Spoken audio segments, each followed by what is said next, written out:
সংস্কার সবাই চায়, কিন্তু কি সংস্কার হবে এটাও তো ঠিক নেই। যে কোনো একজন দুইজন বা একটা গোষ্ঠীকে যদি তুমি তোমার অধিকার দিয়ে দাও, তাহলে আলটিমেটলি অধিকার খরণই হবে। যেইভাবে ওই উপদেষ্টা মণ্ডলী সরকার পরিচালনা করছেন, ওনারা খুব বেশি খুশি না, কারণ ওনারা এটাকে এখানে এফেক্টিভনেস কম দেখছেন। আপনার সাথে আলোচনার প্রারম্ভে আপনি বলছিলেন যে কি হচ্ছে দেশে, আসলে কি হচ্ছে দেশে? জি, বিসমিল্লাহির রহমানির রহিম। আপনাকে অসংখ্য ধন্যবাদ এই প্রশ্নটা করবার জন্য। খুব বেশি পরিষ্কার না আসলে, to be very honest with you. হঠাৎ করে ঈদুল আজহার আগের রাতে বা আগের সন্ধ্যায় ঈদের একটা মেসেজ দেবার জন্য যখন মাননীয় প্রধান উপদেষ্টা আপনার মিডিয়াতে আসলেন, মানে গণমাধ্যমে আসলেন, সেই ঈদের মেসেজের ভেতর উনি হঠাৎ করে নির্বাচনের সময় তারিখ দিনক্ষণ ঠিক করে দিলেন। এটা মুশকিল হলো কারণ যে সকল রাজনৈতিক শক্তিগুলো, মানে সকল রাজনৈতিক দলগুলো যেই তারিখটা জানতে চাচ্ছিল বা যেই সময়ের মধ্যে নির্বাচনটা চাচ্ছিল, তার থেকে বেশ দূরের একটা সময় প্রধান উপদেষ্টা দিলেন, এবং এমন একটা সময় অ্যানাউন্স করলেন, মানে ঈদের ঠিক আগের রাতে, যে তখন ইমিডিয়েটলি কেউ খুব বেশি এটা নিয়ে রিয়াকশনও দিতে পারবেন না। সো এটা আমার কাছে মনে হয় অত্যন্ত একটু দুঃখজনক হয়েছে, মানে এইভাবে করে অ্যানাউন্স করাটা ঠিক হয়নি, এবং আরেকটু আলোচনার মাধ্যমে অ্যানাউন্স করলে আরও ভালো হতো। একই সাথে অ্যানাউন্সমেন্টটা কেন এটা হতে হলো, মানে এপ্রিল বললেন, এপ্রিল কেন বললেন এটার কোনো এক্সপ্লেনেশন কিন্তু দিলেন না। যেই জিনিসটা গত 6 মাস ধরে আমার দলের পক্ষ থেকে, এনডিএমের পক্ষ থেকে আমরা বলে আসছি, যে আপনি যে ডিসেম্বর টু জুন বললেন, এই ডিসেম্বর টু জুনের কারণগুলো তো আপনি বলবেন, তারপর আমরা আলোচনা করবো ডিসেম্বর ঠিক আছে না জুন ঠিক আছে। তো হঠাৎ করে উনি ওই যে এপ্রিলটাও যেভাবে বললেন, একইভাবে কোনো কারণ না দর্শিয়ে জাস্ট এপ্রিল বলে দিলেন। এবং আরেকটু দুঃখজনক, আমি আপনাকে অ্যাডিশনাল বলি, যে ওই একই আলোচনার ভেতরে উনি হিউম্যানিটেরিয়ান করিডোর এবং চিটাগাংয়ের পোর্টের দায়িত্ব দেওয়া বিদেশি ফার্মকে, এগুলো খুব শক্তভাবে মেনশন করলেন, যেখানে আসলে আমরা মনে করেছিলাম এটা শুধু ঈদের একটা মেসেজ হবে। এই ধরনের টোটাল পলিটিক্যাল এবং পলিসি বেসড এবং নির্বাচন কবে বেসড মেসেজ হয়তো আরেকটু আলোচনার মাধ্যমে, যেটা ওই যে আপনার কি বলার নাম, সবার সাথে যে আলোচনার যে কমিশনটা বসেছে ঐক্যমত, হ্যাঁ, ঐক্যমত কমিশনের আলোচনা শেষ হবার পরই এরকম কিছু একটা বলবেন, কিন্তু সবাইকে একটু সারপ্রাইজ করে দিয়ে, একটু শক করে দিয়ে, কারণ সারপ্রাইজ আর একটু পজিটিভ একটা শব্দ, আমি একটু নেগেটিভ শব্দই ব্যবহার করবো, শক করে দিয়ে উনি এভাবে একটা অ্যানাউন্সমেন্ট যখন দিলেন, তখন আমরা সবাই আসলে সর্ট অফ একটু তাল হারিয়ে ফেলেছি। এরপর অ্যানাউন্সমেন্ট আসলো যে বিএনপির ভারপ্রাপ্ত চেয়ারপারসন জনাব তারেক রহমানের সাথে লন্ডনে একটা মিটিং হবে। তো সেটাকে আমি নিশ্চয়ই সাধুবাদ জানাই। এটা রিলেটেড, জনাব তারেক রহমান অনেক বিচক্ষণ একজন নেতা। সো উনি যখনই কোনো বড় ডিসিশন হয়, আমি দেখেছি উনি চেষ্টা করেন অনেকের সাথে আলোচনা করে ফিডব্যাক নিয়ে তারপর করতে। সো এই 13 তারিখের মিটিংয়েরটাও আমি যতদূর জেনেছি অনেকের সাথে উনি আলোচনা করেছেন, তার ভিতরে আমার সাথেও আলোচনা করেছেন। তো এই আলোচনার ভিতরে আমাদের সবার কাছে মনে পরিষ্কার হচ্ছে যে প্রধান উপদেষ্টার সাথে বসাটা গুরুত্বপূর্ণ, তবে বসে আলোচনায় কি আসবে সেগুলো অত্যন্ত গুরুত্বপূর্ণ। আমরা এর আগে দেখেছি প্রধান উপদেষ্টা মহোদয় যখন মানে দল হিসাবে বিএনপির সাথে বসলেন, জনাব সালাউদ্দিন সাহেব এবং আরও সিনিয়র নেতারা তখন বিএনপিকে প্রতিনিধিত্ব করেছিলেন ওই মিটিংয়ে। ওই মিটিংয়ে এক পর্যায়ে বা এক প্রকার আমরা বলতে পারি যে একটু অসম্মানই করা হয়েছে বিএনপিকে দল হিসাবে, কারণ ওই মিটিংয়ে এমন উপদেষ্টাদেরকে রাখা হয়েছে যেই উপদেষ্টাদের রেজিগনেশন বিএনপি দল হিসেবে ডিম্যান্ড করেছিল, এবং এমন না যে ওই উপদেষ্টা গুরুত্বপূর্ণ ছিল ওই মিটিংয়ে থাকার। সো এই জায়গা থেকে অবভিয়াসলি অন্তর্বর্তীকালীন সরকার আসলে কি করতে চায়, এটা কি তারা ইচ্ছা করে করছে কিনা, দেখেন তারা ইচ্ছা করে করেছে কিনা এটা তো তাদের কাছে আমি জিজ্ঞেস করতে পারিনি, তবে করাটা যে ভুল হয়েছে, করাটা যে ঠিক হয়নি বা অসুন্দর হয়েছে, এইটা তো পরিষ্কার। এখন যদি লন্ডনে 13 তারিখে, এখন আমাদের একটু সময় আছে, বা 13 তারিখে যে মাননীয় ভারপ্রাপ্ত চেয়ারপারসন বিএনপির জনাব তারেক রহমানের সাথে যখন মাননীয় প্রধান উপদেষ্টার একটা মিটিং বসবে, সেই জায়গায় কোনো ধরনের অপ্রীতিকর যেন না হয় কিছু, এটা অত্যন্ত গুরুত্বপূর্ণ। সো প্রধান উপদেষ্টা অবভিয়াসলি দেশকে রিপ্রেজেন্ট করছেন, ওনাকে কোনোভাবেই, মানে প্রধান উপদেষ্টা কে কি অনেক পরের কথা, বাট প্রধান উপদেষ্টা, ওনাকে কোনোভাবে ছোট করার কোনো অবকাশ নাই। আমি জানি আমাদের দেশে উল্টাটা হয়েছে, যে ডক্টর মোহাম্মদ ইউনুস অনেক বড় নাম, ওনাকে ছোট করার কোনো অবকাশ নাই। এক নম্বর হলো ডক্টর মোহাম্মদ ইউনুসকে আমি প্রচণ্ড শ্রদ্ধা করি, আমি অনেক জায়গায় বলেছি, আজকে আপনাকেও আবার বলছি যে ডক্টর মোহাম্মদ ইউনুস যেন প্রধান উপদেষ্টার পজিশনে বসেন, এটার জন্য সবচেয়ে আগে যে কয়েকজন দৌড়াদৌড়ি করেছে বা এই নাম নিয়ে সব জায়গায় প্রচার করেছে বা প্রপোজ করেছে, তার ভিতরে আমি ছিলাম। সো ডক্টর মোহাম্মদ ইউনুসকে আমি অনেক সম্মান করি, বাট দেশের প্রধানমন্ত্রী বা প্রধান উপদেষ্টা এটা পুরো অন্য সম্মান, এটা ব্যক্তি সম্মান না। সো প্রধান উপদেষ্টার সম্মান আগে, ডক্টর মোহাম্মদ ইউনূসের সম্মান অনেক পরে, উনি যত মহান হোক, এবং আমি ওনাকে অনেক সম্মান শ্রদ্ধা থেকে বলছি যে ওনাকে যতই সম্মান করি বা শ্রদ্ধা করি, দেশের প্রধান উপদেষ্টা অন্য পর্যায়ের। সো দেশের প্রধান উপদেষ্টার সম্মান তো বিএনপির তরফ থেকে জনাব তারেক রহমান রাখবেন, এটা নিয়ে আমার কোনো ধরনের কোনো সন্দেহ নাই। কিন্তু আগামী রাষ্ট্রনায়ক হিসেবে যদি আমরা চিন্তা করি যে এখন নির্বাচন হলে, আমাদের যুগপৎ আন্দোলনের নেতৃত্ব দিয়েছিলেন বিএনপির নেতা জনাব তারেক রহমান। সো আমাদের যতগুলো যুগপৎ আন্দোলনে, মানে আওয়ামী ফ্যাসিবাদ বা আওয়ামী স্বৈরাচারের বিরুদ্ধে যে আন্দোলন হয়েছে, এই আন্দোলনের নেতৃত্ব দিয়েছিলেন জনাব তারেক রহমান।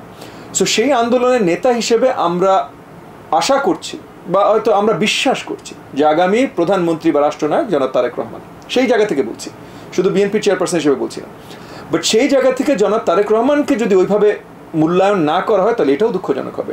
সো সরকারেরও একটা দায়িত্ব আছে তার সম্মানটা বজায় রাখা, জনাব তারেক রহমানের সম্মানটা বজায় রাখা, ওনাকে ওইভাবে মূল্যায়ন করা। একই সাথে এখানে আলোচনা কী নিয়ে হবে?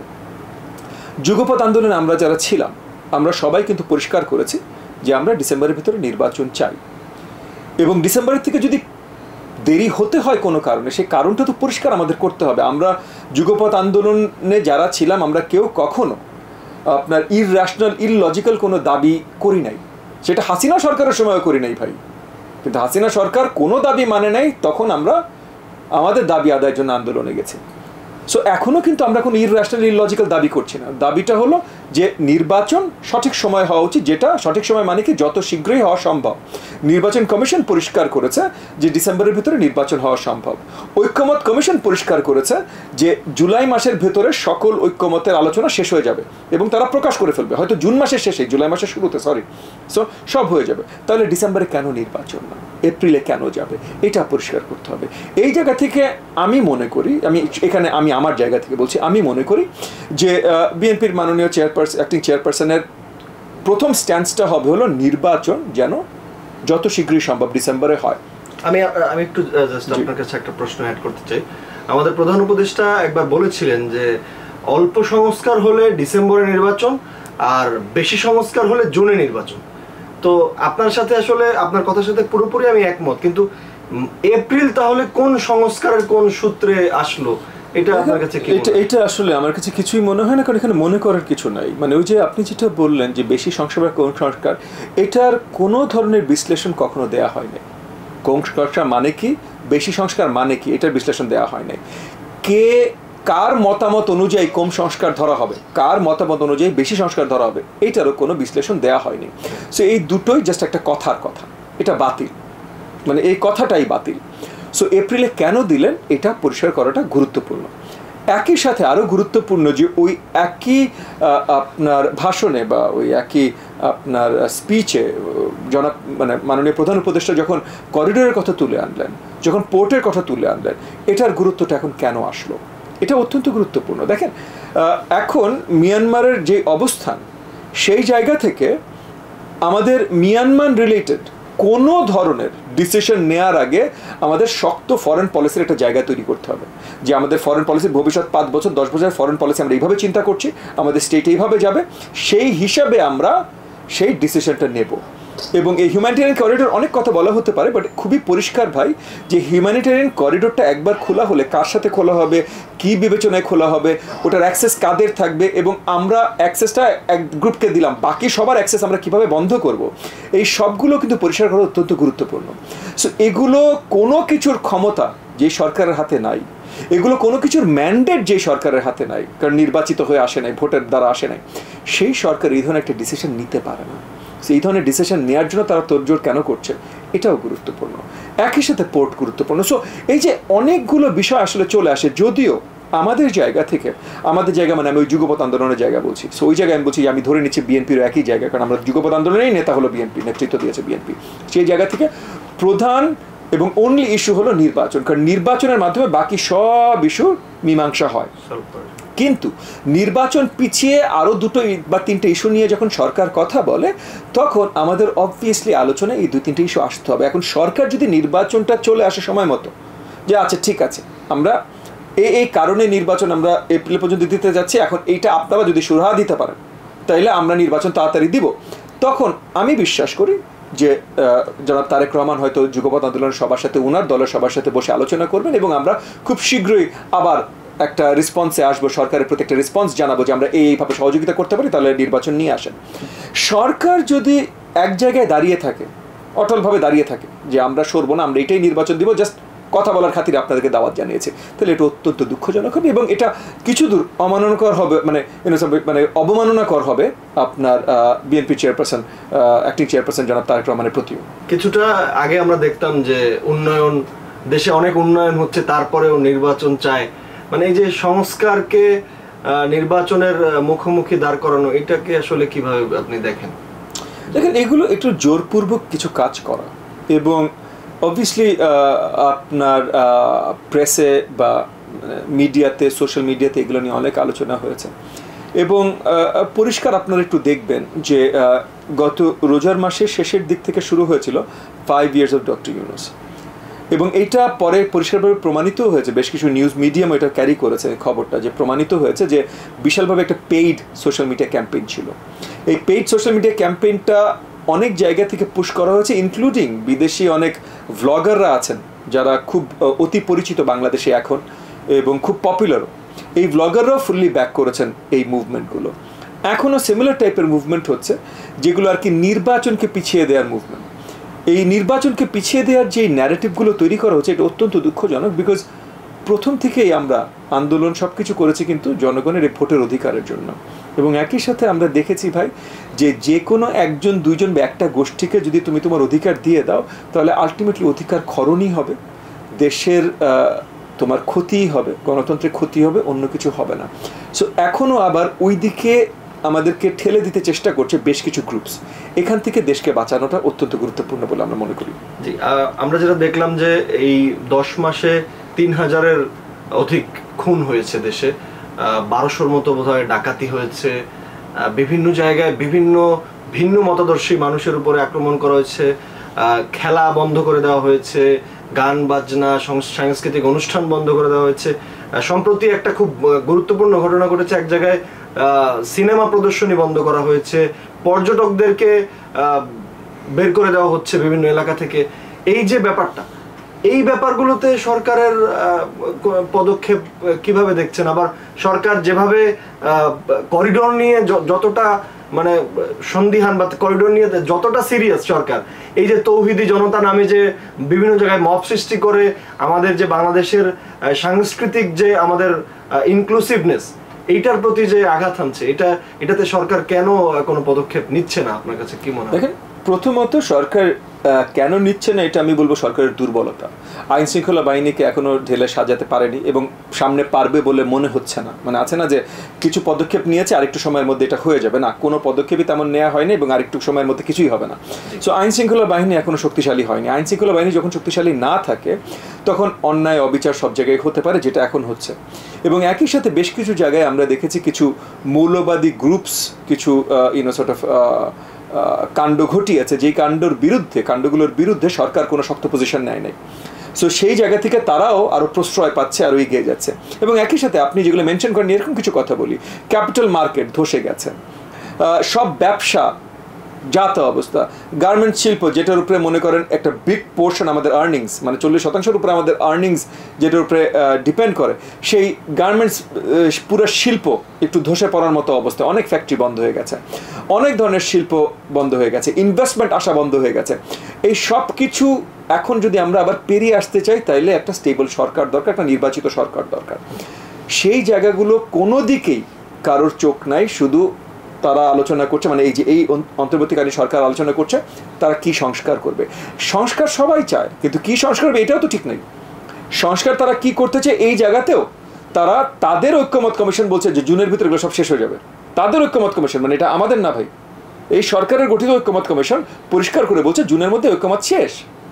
তো জুনের ভিতরে যদি ঐক্যমত শেষ হয়ে যায়, তাহলে ডিসেম্বরের পরে কেন নির্বাচন যাবে? আর কি করতে চান? এই জায়গাগুলো, এবং এই ডিসেম্বর এই যে আপনার আইন শৃঙ্খলা রক্ষা করতে পারছে না, কোনো ইনভেস্টমেন্ট নাই, ব্যবসাপাতি বন্ধ হয়ে যাচ্ছে, অর্থনীতির অবস্থা বেহাল হচ্ছে, এগুলো যত সময় ক্ষেপণ করবেন তত আরও খারাপ হবে। সো এইগুলোর দায় তারপর কে নেবে? শুধু ঢাকার সুশীল সমাজ নেবে? ভাই পুরো দেশ তো 18 কোটি বাংলাদেশির দেশ, শুধু কয়েক লাখ সুশীল সমাজ না তো।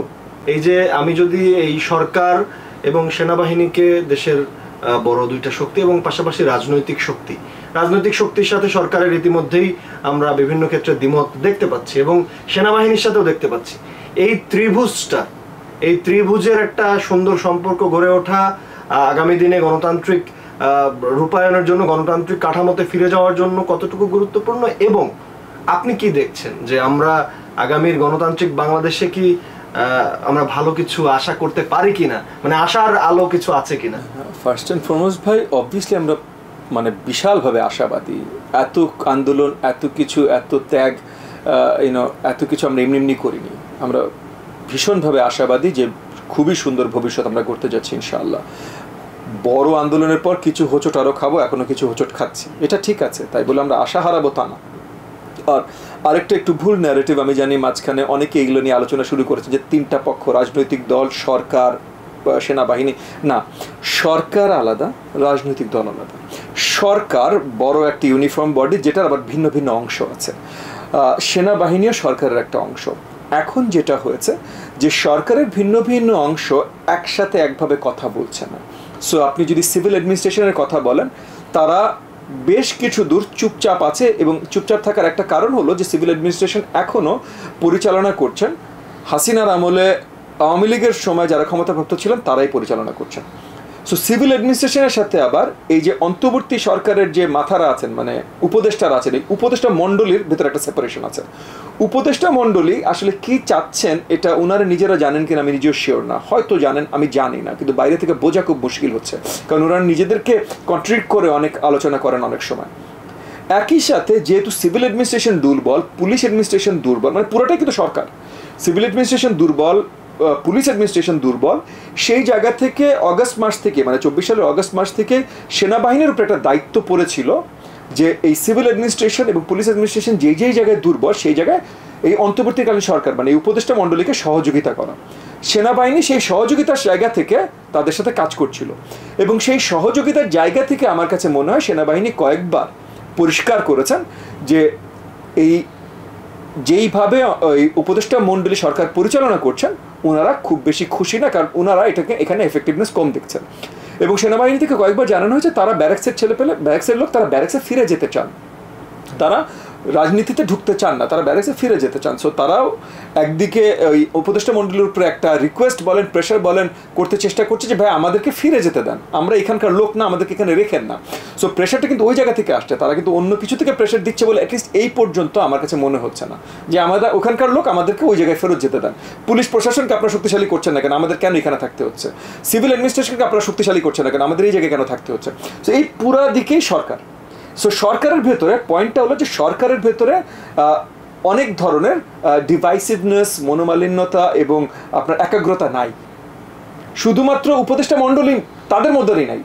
আমরা যে আপনি যেটা বললেন হিউম্যানিটেরিয়ান করিডোর, এটা নিয়ে কিন্তু পররাষ্ট্র উপদেষ্টা, আমাদের প্রেস সচিব এবং নিরাপত্তা উপদেষ্টা এবং প্রধান উপদেষ্টা, চারজনের বক্তব্যকে যদি আপনি বিশ্লেষণ করেন, আপনি দেখবেন এই চারজনের বক্তব্যের মধ্যেই অনেক ফারাক আছে।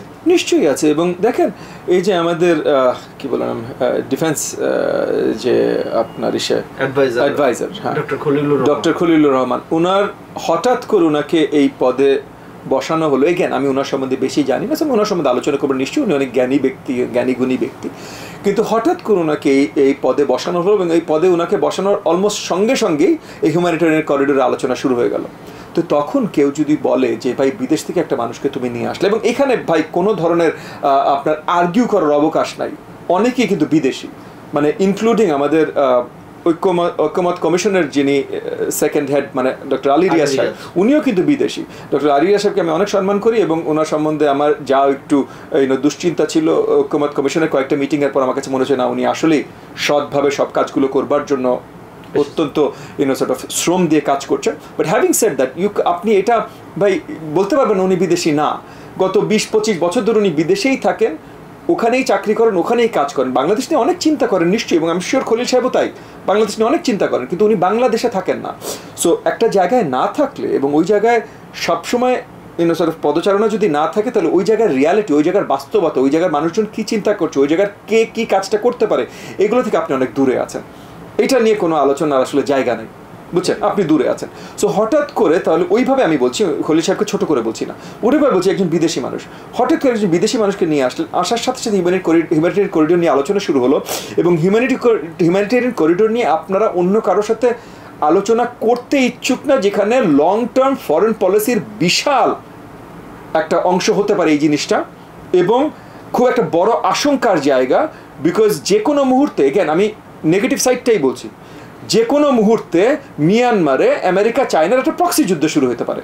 সেই প্রক্সি যুদ্ধ একটা অংশ আপনি বাংলাদেশকে করছেন, বাংলাদেশের কোনো পলিটিক্যাল মতামত ছাড়া। এক নম্বর হলো, যদি একটা পলিটিক্যাল সরকার এসেও করতে চাই তো আমি সেটার বিরোধিতায় রাস্তায় নামতাম, কিন্তু পয়েন্ট হলো অ্যাটলিস্ট পলিটিক্যাল সরকারের একটা ম্যান্ডেট থাকতো, ভোট দেয়া ম্যান্ডেট, সংসদে আলোচনা করতে, সংসদে আলোচনা হইতে পারতো, অনেক কিছু থাকতো, তবুও আমি রাস্তায় নামতাম ভাই, আমি এটা হইতে দিতাম না, বা আমি চাইতাম না হোক, সেটা হলো আমি এটার বিরুদ্ধে আন্দোলন করতাম। কিন্তু এখন সেই ম্যান্ডেটটাও নাই। কি চিন্তা করে আপনারা এটা নিয়ে সিরিয়াস আলোচনা করছেন, এটাতে আমি সন্দিহান। সো এই জায়গাগুলো আছে। এগেন আমি আশাবাদী যে একজন সর্ট অফ ভবিষ্যতের রাষ্ট্রনায়ক এবং একজন সোফার আমার কাছে মনে হয় at least tried and tested statesman জনাব তারেক রহমান যেহেতু আলোচনায় বসবেন দেশের মাননীয় প্রধান উপদেষ্টা ডক্টর মোহাম্মদ ইউনূসের সাথে, আমি এখনও আস্থা রাখছি যে ডক্টর মোহাম্মদ ইউনূসও ইন গুড ফেইথ জনাব তারেক রহমানকে সম্মান দিয়েই একটা মধ্যস্থতে আসতে চান। এবং আমি জানি যুগপৎ আন্দোলনের একজন অংশীদার হয়ে হিসাবে আমি বলছি যে আমি জানি যে জনাব তারেক রহমান চান যে সুন্দর একটা সুরাহা বের করা, যেখান থেকে অন্তর্বর্তীকালীন সরকারও তাদের সুসম্মান সব কিছু ধরে রাখতে পারেন এবং বাংলাদেশের জনগণও তাদের ভোটের অধিকার তাড়াতাড়ি পান। সো আমি এখন তাকিয়ে আছি 13 তারিখের দিকে যে সুন্দর একটা মিটিংয়ের মাধ্যমে নতুন কিছু সুরাহা বের করা হবে।